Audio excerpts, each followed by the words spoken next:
Trigger warning, in this episode, we will be talking about suicide and self-harm. The purpose of this podcast is to provide a brief overview of the risk factors for suicide, the warning signs, and the actions a person can take to intervene. We will also be talking about the resources available to learn more about this topic, since this podcast is not a substitute for in-depth informal training. If you feel triggered at any time, please remember that the suicide hotline is 988, and the URI Telus app, which can be found on the Counseling Services website, is available at all times to talk with someone who can help. Welcome to Roadie Wellness, where we explore all things health and self-care. Whether you're seeking mental clarity, physical fitness, or insight from students like you, we've got you covered. Welcome back to the Roadie Wellness podcast. I'm Olivia, and I am here with Jessica Greene today. We are going to be talking about the last step in QPR training, refer. This is the third part in our QPR series. If you haven't watched the first and second part, I highly recommend that you go back and do that. Thank you for joining us, and we're just going to jump right in.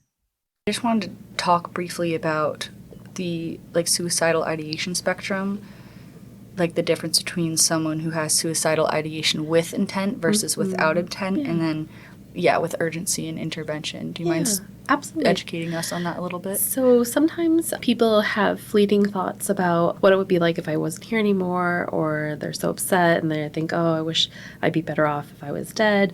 But they don't have intent about actually committing the act. They haven't thought about how they're going to do it or the methods and means of doing it. They haven't planned about where they're going to do it, at what time, what day, and what time, things like that. So we all, at some point in our life, may have had thoughts about, oh, what would it be like if we weren't here anymore?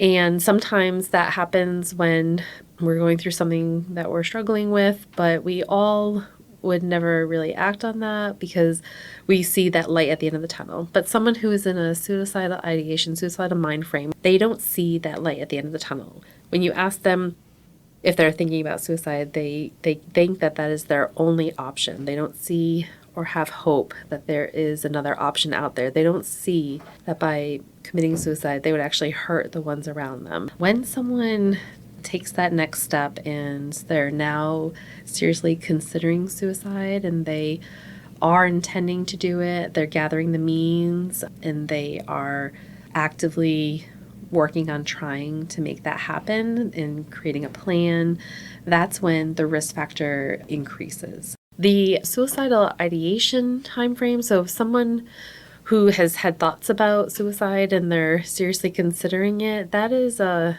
very short time frame. It's like 24 to 48 hours. We would never be in that for a long period of time. So having a detailed plan in place is really a high risk factor for someone with suicidal ideation. So if someone is thinking about suicide and they have a plan, they know how they're going to do it, they have the means to do it, they know the day and time they're going to do it, that is a very high-risk situation, and that would definitely be a call to emergency services, call to 911, and that person should definitely be, connected with emergency services.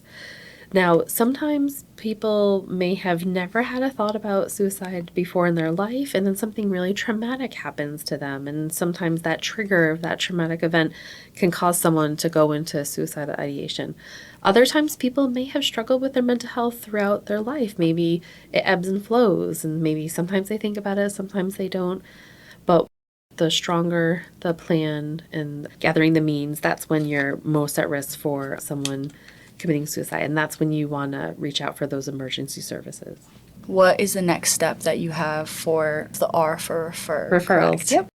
There's different ways that we can go about connecting people, whether it's us directly calling if we think it's an emergency situation like 911, or us calling the RA or hall director to come in and check in, or us sitting there while they make the phone call themselves to counseling services or to health services. Mm-hmm. And do you want to talk a little bit about the other resources that we have, such as the report it page and things like that?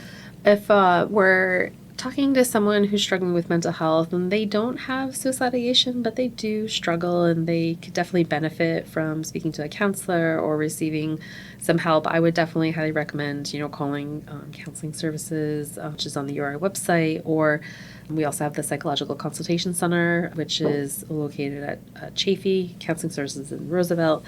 And we also have, if there's an immediate concern, we can call campus police who can come in, their emergency preparedness, so they can make an assessment and they can come in and do an evaluation and decide if the person maybe would benefit from coming to health services or getting evaluated, or maybe they could benefit from going to a place like, Butler Hospital or somewhere else.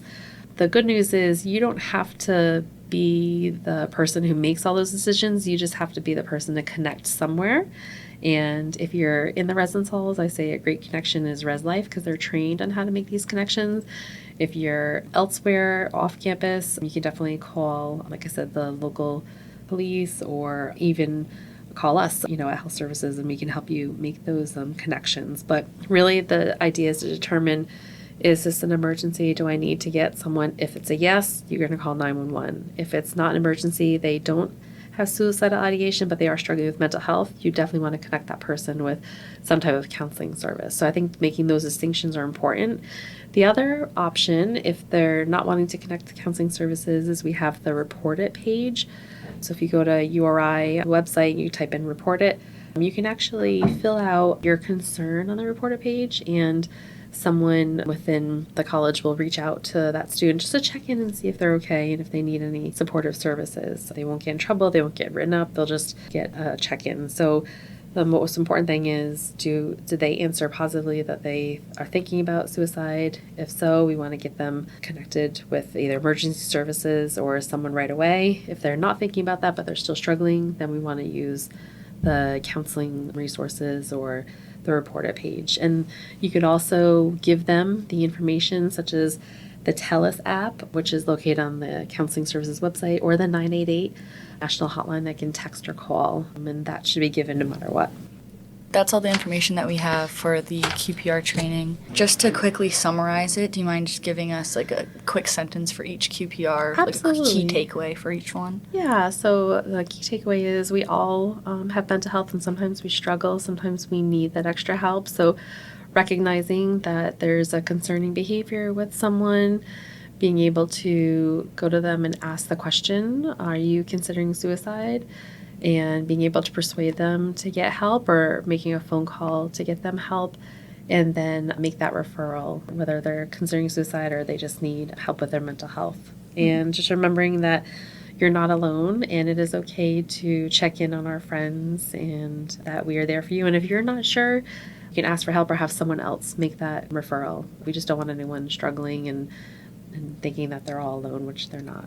Yeah, and persuading the P is a great way to show them that you care, about what they're going through, and give them that permission to open up. So. Yeah, offering hope. That's what QPR is. Since all efforts to persuade someone to live instead of attempt suicide will be met with agreement and relief, don't hesitate to get involved or take the lead. We say that at every training, and that's true. We want to offer hope to people who don't feel like they have any.